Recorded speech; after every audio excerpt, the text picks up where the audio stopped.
Message de Monseigneur Philippe Christori en ce vendredi 8 octobre 2021. Cette semaine, je ne peux pas vous écrire sans penser et faire référence au rapport sur les abus sexuels remis par la CIAZ, qui a reçu de nombreuses victimes d'actes de pédophilie commis par des clercs ou des religieux depuis 1950. Ce rapport est accablant et les chiffres sont effarants.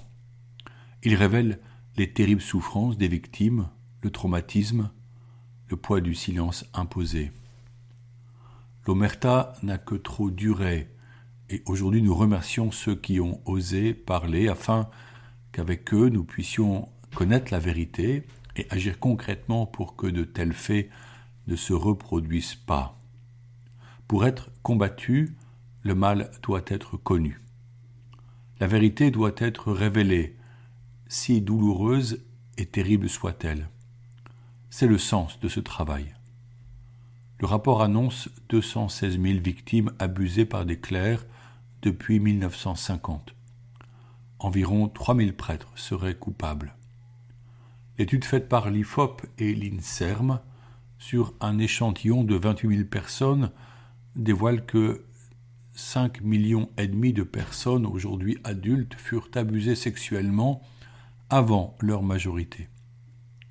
La gravité de ces faits touche toute la société, puisque c'est dans les familles que le plus grand nombre d'abus ont lieu.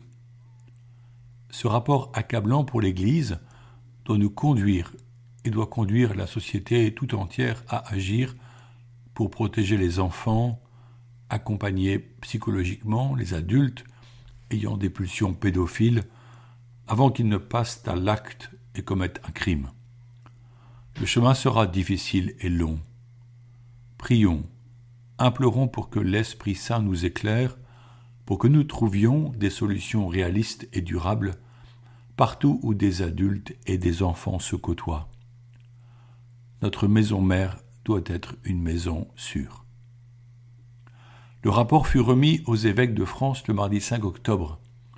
La veille, lundi 4 octobre, était fêté Saint François d'Assise, cet Italien qui choisit de vivre dans la pauvreté totale, l'unique règle digne à ses yeux, l'Évangile et rien que l'Évangile, en se dépouillant de toutes les richesses familiales pour obéir à la voix du Seigneur qui l'avait interpellé dans une petite église d'Ombrie en lui disant « François reconstruit mon église ». Dans un premier temps, François se fit donc maçon, mais il devait découvrir que sa mission était autre lorsque vinrent vers lui des hommes de toutes conditions sociales, lui demandant de les accueillir comme frères et disciples. Ainsi naissaient au XIIIe siècle des ordres mendiants, franciscains puis capucins, qui s'installèrent dans toute l'Europe, jusqu'en Terre Sainte. Ils vivaient pieds nus et vêtus d'une simple bure de toile, portant le Christ lumineux de l'église de San Damiano à Assise. Leur témoignage suscita un renouveau spirituel de l'église.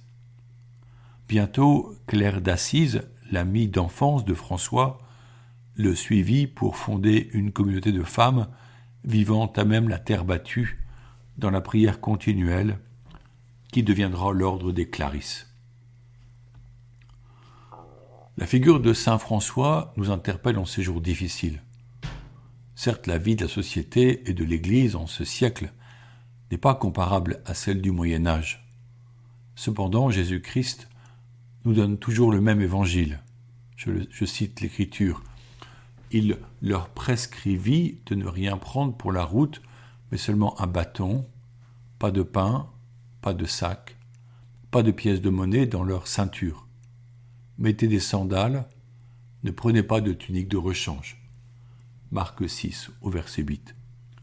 Ou encore, à propos de votre vie, ne vous souciez pas de ce que vous mangerez, ni à propos de votre corps, de quoi vous allez le vêtir.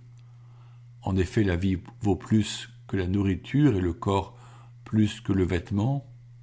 Observez les corbeaux, ils ne font ni semaille, ni moisson, ils n'ont ni réserve, ni grenier, et Dieu les nourrit.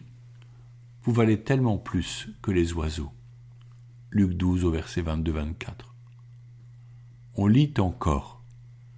Dans toute ville où vous entrerez et où vous serez accueillis, mangez ce qui vous est présenté. Luc 10 verset 8. Jésus invite ses fidèles à se libérer des liens que crée la possession des biens matériels. Ne vous faites pas de trésors sur la terre, là où les mythes et les vers les dévorent, où les voleurs percent les murs pour voler. Matthieu 6 au verset 19. Ces prescriptions interpelleront certains, comme ce jeune homme riche à qui Jésus demanda de vendre tous ses biens et de donner l'argent de la vente aux pauvres pour devenir son disciple. Avoir des biens est légitime, notamment pour garantir à ses enfants un cadre propice à leur éducation. Mais saint Paul, qui était fabricant de tentes, invite au détachement. Je le cite. Ceux qui font des achats comme s'ils ne possédaient rien, ceux qui profitent de ce monde comme s'ils n'en profitaient pas vraiment, car il passe, ce monde tel que nous le voyons. 1 Corinthiens 7 au verset 30 et 31. Aurons-nous le cœur léger pour demeurer avec Jésus et le recevoir comme le vrai bien? Nous pourrons aller à sa suite sans craindre de manquer et sans regarder en arrière. Pour la fête de Saint François, la liturgie eucharistique a retenu un passage de l'évangéliste Matthieu dans lequel Jésus loue son Père d'avoir caché ses bienfaits aux sages et aux intelligents et de les avoir révélés aux tout petits. Puis à chacun de nous, Jésus lance son appel. Je le cite. « Venez à moi, vous tous qui peinez sous le poids du fardeau, et moi, je vous procurerai le repos. Prenez sur vous mon joug, devenez mes disciples, car je suis doux et humble de cœur, et vous trouverez le repos pour votre âme. Oui, mon joug est facile à porter, et mon fardeau léger. » Matthieu 11 au verset 28 à 30. En ces jours si douloureux, où les faits réveillent chez des victimes de terribles souvenirs, où les révélations blessent et meurtrissent les catholiques, nous avons besoin de trouver le repos auprès du Seigneur, pour puiser en lui la force de la vérité qui rend libre. Pour ce faire, je désire insister sur la nécessité de la prière, du cœur à cœur avec le Christ dans l'adoration. Il est seul à pouvoir nous rejoindre dans nos douleurs, nos failles et nos fragilités, pour nous dire ce « je t'aime » si nécessaire pour retrouver l'espérance et l'envie de vivre. Notre humanité est touchée car nous espérons en l'homme, en toute personne, mais nous gardons la foi qui est le gouvernail de notre barque, l'Église au milieu des vagues. Maintenant, j'aimerais conclure mon message par une note spirituelle plus légère. Nous nous sommes habitués à présenter notre passe sanitaire dans les lieux culturels, les restaurants et pour prendre un train. Voici que je lis dans la petite revue des Sœurs de la Nouvelle Alliance de Montligeon un article de Sœur Cécile la Prieure qui nous parle du passe salutaire. Qu'est-ce que ce passe ? C'est, dit-elle, l'amour de Dieu, cet amour du Christ qui désire envahir totalement notre âme en vue du salut, c'est-à-dire la possibilité d'entrer dans l'éternité bienheureuse quand nous serons plongés en Dieu éternellement. Nos vies actuelles sont blessées par le péché et celui-ci nous attriste car il éloigne de Dieu. Quel est le moyen le plus sûr pour avoir ce passe salutaire ? Sœur Cécile affirme que c'est le sacrifice eucharistique, car le Christ s'offre totalement à Dieu son Père pour nous pécheurs, et ainsi nous sommes rachetés. Là s'opère, je la cite encore, une transfusion d'amour qui va envahir tout notre être, toute notre âme.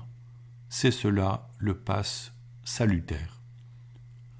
Pour conserver la validité du passe salutaire, nous pouvons en parler simplement chaque jour à notre Mère du ciel, la Vierge Marie, en lui offrant notre chapelet. Alors la mise à jour du passe est automatique. Ce jour, je vous propose de reprendre la belle prière de l'Angélus, qui nous rappelle toujours la volonté de Dieu de venir parmi nous en se faisant homme dans le sein de la Vierge Marie. Et maintenant je vous bénis, au nom du Père et du Fils et du Saint-Esprit. L'ange du Seigneur apporta l'annonce à Marie, et elle conçut du Saint-Esprit. Je vous salue Marie, pleine de grâce, le Seigneur est avec vous.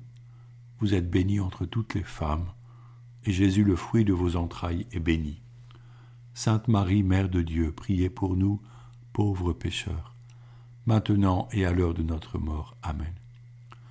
Voici la servante du Seigneur, qu'il me soit fait selon votre parole. Je vous salue Marie, pleine de grâce, le Seigneur est avec vous.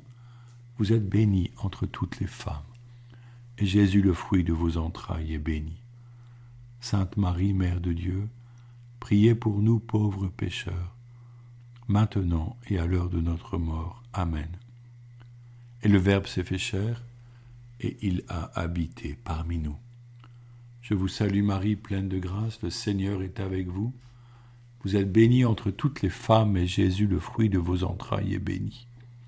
Sainte Marie, Mère de Dieu, priez pour nous pauvres pécheurs, maintenant et à l'heure de notre mort. Amen. Priez pour nous, Sainte Mère de Dieu, afin que nous soyons rendus dignes des promesses du Christ. Prions. Que ta grâce, Seigneur, se répande en nos cœurs par le message de l'ange. Tu nous as fait connaître l'incarnation de ton Fils bien-aimé. Conduis-nous par sa passion et par sa croix jusqu'à la gloire de la résurrection. Par le Christ notre Seigneur. Amen. Bonne journée.